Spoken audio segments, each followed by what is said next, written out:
Bueno, buenas tardes. Yo lo que le voy a mostrar ahora es... Les voy a mostrar ahora un poco un resumen de una línea de trabajo que estamos llevando a cabo desde hace 7, 8 años conjuntamente con el Programa Nacional de Citricultura de INIA y el Laboratorio de Virología Molecular de la Regional Norte de Salto. Y bueno, es un poco resumidamente, es un trabajo de un equipo bastante grande de especialistas. No pretendan que yo sepa todas las cosas que les voy a mostrar, pero si puedo explicarle alguna pregunta, bienvenido. Ahí están más o menos los integrantes del equipo, son resultados también de 2 tesis de maestría y una de doctorado y algunos proyectos extra INIA. Bueno, un poco para situarlos en el problema que nosotros nos enfrentamos, bueno, la citricultura es uno de los rubros no tradicionales agrícolas del Uruguay, de los más importantes. Ahí tienen un poco algunas de las cifras. Está regionalizado mayormente en la zona litoral norte, casi el 70-80% de la producción, y un 20-30% en el área sur. Ustedes ven las cifras allí, es un sector nada despreciable en cuanto a números, importancia para el país. Eso hace que, como yo no me detuve, casi un 50% y más, y queremos ir a más, de la producción se exporta. Eso nos requiere que estemos actualmente bien actualizados en cuanto al ingreso de nuevos materiales, las nuevas variedades, producir cosas que tengan el ritmo del mercado comprador. Bueno, una de las problemas que tiene muy grande la citricultura y la producción de cítricos, que son mayormente por reproducción vegetativa, o sea, injerto de variedades y portainjertos, es la ocurrencia de enfermedades transmisibles por vía propagativa, justamente, y entre ellos los virus. Desde hace años Uruguay cuenta con un programa nacional de certificación de materiales, o sea, una certificación cerrada. Hoy día no se pueden producir, no se pueden vender plantas de cítricos que no estén dentro de este programa y consiguientemente se encuentran analizadas y libres de citrus tristeza virus, que es una de las cosas que yo me voy a referir hoy. La tristeza de los cítricos es una de las enfermedades peores de los cítricos desde hace muchos años. De la década de 40 causó una catástrofe muy grande que en nuestro país, como bien lo reporta la señora Koch de Brotos, en los 40-50 ocasionó terribles pérdidas, muertes de plantas, y lo que se hizo fue justamente salvar la producción cambiando los portainjertos a portainjertos resistentes a este virus. Un poco allí está la figura que muestra que lo que produce este virus, que se transporta por floema, es una incompatibilidad, una línea en los portainjertos sensibles que hace que la planta manifieste ese síntoma que en inglés también se le dio a llamar tristeza, por el origen en los países de habla hispana, ¿no? Los síntomas varían un poco porque, como les decía, yo les hablaba de la tristeza o declinamiento en los portainjertos sensibles. La planta rápidamente se muere porque las raíces se mueren de hambre porque el floema no les lleva los nutrientes. Y en los portainjertos resistentes, digo, el virus ha ido generando nuevas variantes y se ven actualmente distintos tipos de síntomas a nivel de cultivo. Entre ellos está la canaladura de las ramas en naranjo dulce y pomelo, que es un problema serio y que está asociado generalmente a disminución de tamaño de fruto y pérdidas de rendimientos. Después hay otras variantes que provocan otro tipo de problemas que nos hacen sospechar de que nuestro sistema está yendo a favorecer la producción de razas severas. Bueno, en nuestra citricultura, que estaba, como les decía, basada en portainjertos resistentes, se han visto últimamente pérdidas de productividad, y es una cosa importante porque la exportación requiere frutas de alta calidad, de gran tamaño, y este virus está reportado de que provoca disminución de los calibres de las frutas, ¿no? Y a su vez, últimamente, por si fuera poco, han aparecido reportes de cepas que son capaces de, digamos, los portainjertos resistentes son verdaderamente resistentes, o sea, el virus pasa por ellos, pero no se puede propagar, no se puede reproducir, no vive en ellos. Se puede encontrar, pero no son huéspedes. Bueno, últimamente se han encontrado en Nueva Zelanda cepas que son capaces de vivir en estos portainjertos. Bueno, el virus es un clústerovirus, es uno de los virus fitovegetales más grandes y por lo tanto, al ser más grande, su sistema de replicación es más complejo y hace que por múltiples mecanismos produzca muchas variantes, tanto en una planta como en un monte, ¿no? La diversidad es muy grande en cuanto a los genotipos de este virus. Es transmisible, otra de las cosas es que vive en el floema y es transmisible por áfidos. Los áfidos, y nosotros tenemos uno de los más eficientes, son muy comunes en nuestras áreas de producción y son capaces de diseminarlo de una planta enferma rápidamente a las circundantes. Y como les decía, debido a todos los mecanismos de variabilidad de este virus, hacen que en una misma planta convivan cepas de distintas características, distinta severidad, distinto genotipo, digamos, es una combinación. No podemos hablar de un aislamiento, sino aislamiento de campo, porque está conformado por distintas cosas. Esto es un poco el genoma, tiene 12 marcos de lectura. Y los que nos interesan, que vamos a ver que nosotros dedicamos más tiempo, son aquellos de la cubierta proteica, que es el P25 y el CPM, que está allí, y el 20 y 23, que son asociados con el silenciamiento génico. Hay un problema muy grande en toda la investigación en este virus, es que no se ha podido tener una asociación clara entre genotipo y fenotipo. La producción de síntomas depende de todo lo que se les ocurra, del clima, de las variedades, de la combinación, de todas las cosas que hacen que yo tengo un genotipo determinado y su reacción va a diferir. Digo, de repente una cepa que es severa aquí, severa en otras latitudes, aquí no es severa, las nuestras pueden ser más severas. Bueno, ahí está un poco cómo ha ido variando la clasificación en genotipos. Tenemos la que muestra Moreno en 2008, que son básicamente 3 grupos: suaves, intermedios y severos. Y después el Dawson la actualizó con la inclusión del genotipo RB, que es Resistant Breaking Genotype. Entonces, como les decía, en el campo nosotros tenemos un monte que tiene distintas variantes, unas mezclas conviviendo, vienen los pulgones y nosotros les ponemos una planta producto del programa de certificación, libre de este virus por análisis, y ellos nos van a reinfectar rápidamente. Entonces, ¿qué podemos hacer para esta solución?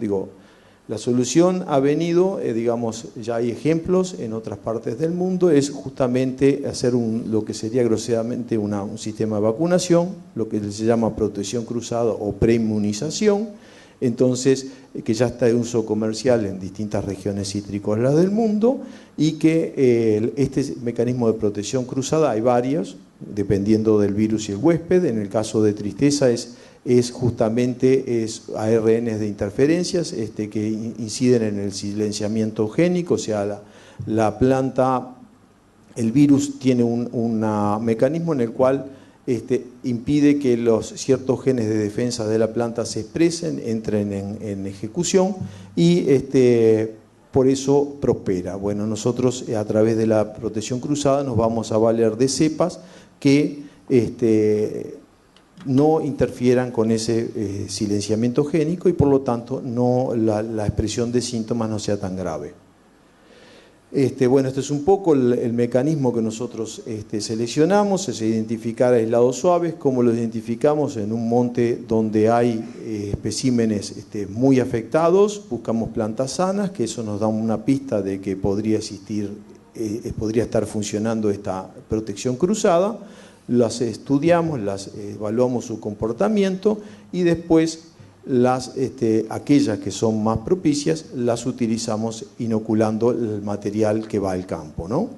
Esto es un poco la estrategia que hemos venido llevando todos estos años: relevamientos de campo, caracterización mediante bioensayos, o sea, una caracterización biológica en distintos huéspedes, y una caracterización molecular para saber en qué genotipos, qué tenemos dentro de cada una de estas muestras.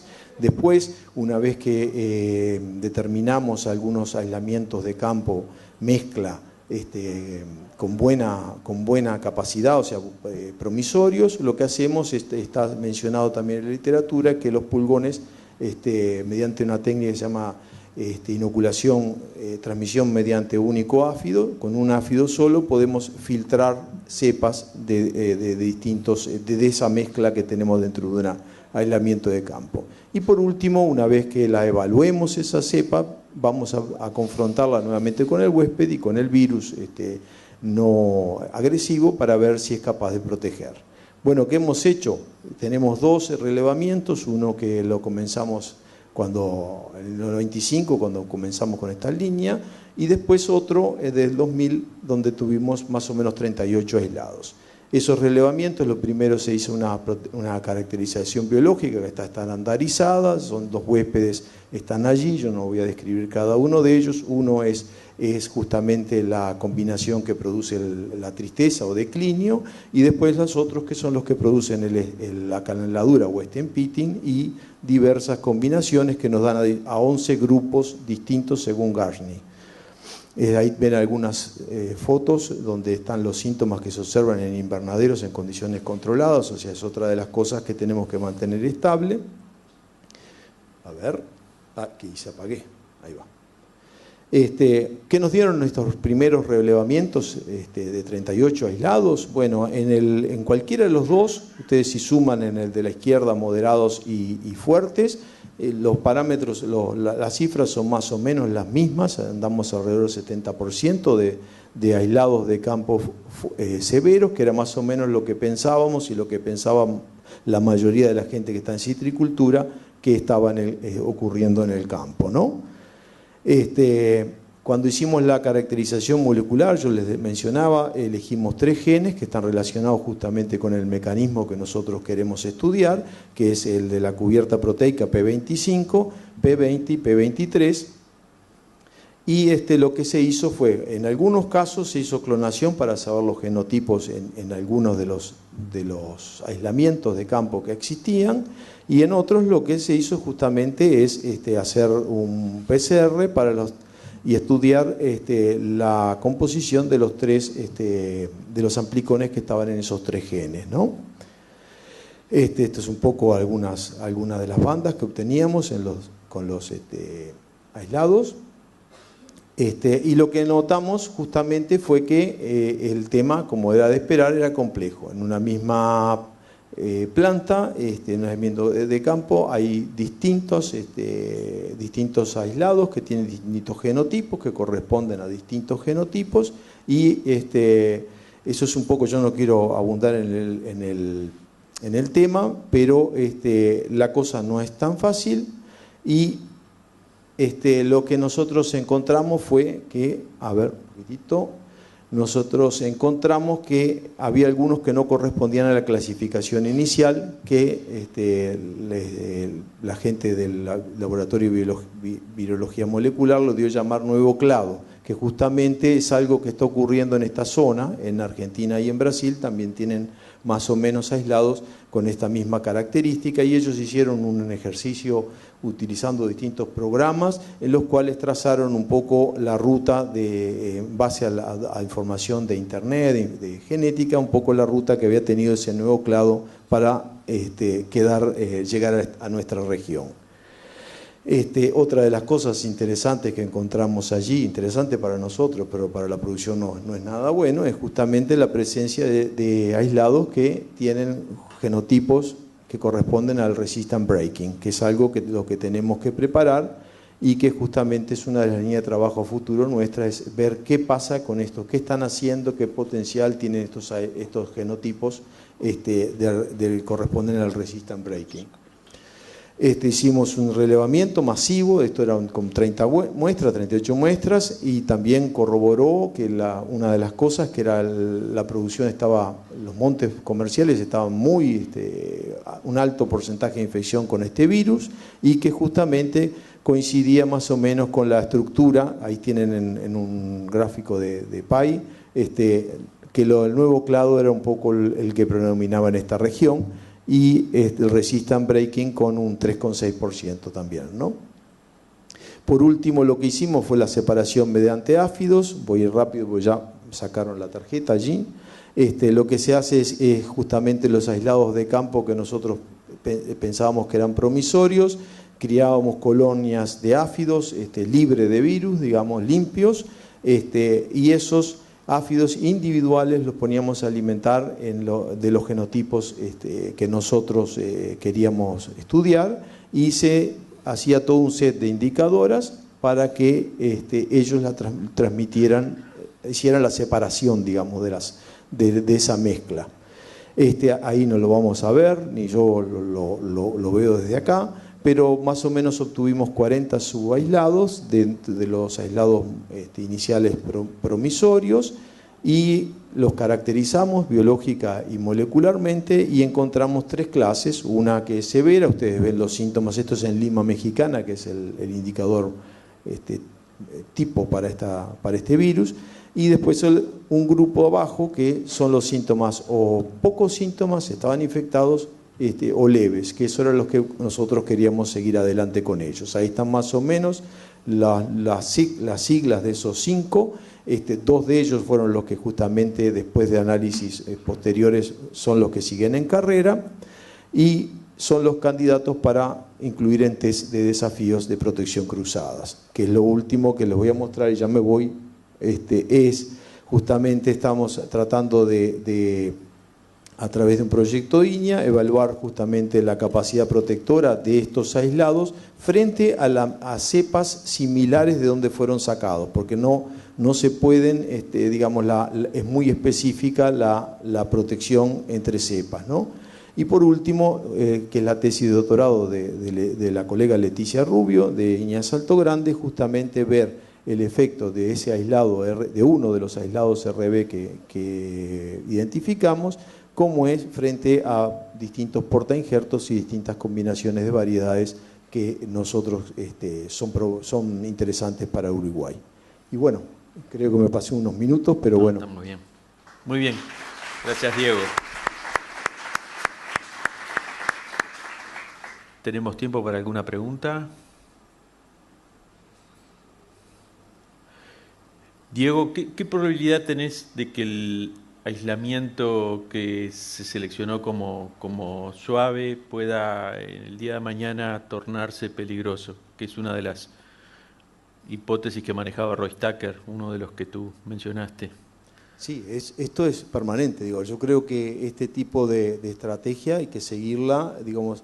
Primero hay que manejarla, saberla cómo es y tener las cosas más o menos prontas, pero esto es permanente. Digo permanente porque, como vimos, es un virus que varía mucho, y entonces hablar de un genotipo que fuera capaz de vivir en los portainjertos trifoliados hace 20 años, 10 años, era imposible, nadie pensaba eso. Bueno, ahora ya las cosas cambiaron, ¿no? Y como la citricultura también evoluciona, cambian las variedades, cambian todas las... Digo, esto yo creo que hay que seguirlo. Es un tema complejo, nadie dice que esto va a ser la solución ya de por sí, pero una de las cosas que con la gente que a veces me pregunta, dice, bueno, esto es un tema muy difícil como para estudiarlo así, que necesitamos alguna respuesta más práctica. Digo, algo hay que hacer, porque el Uruguay tiene invertido en un programa de saneamiento que nos sale dinero, bastante, y dejar esto librado a la suerte sin tener ninguna alternativa para cubrir esas plantas, creo que por lo menos es investigación, ¿no?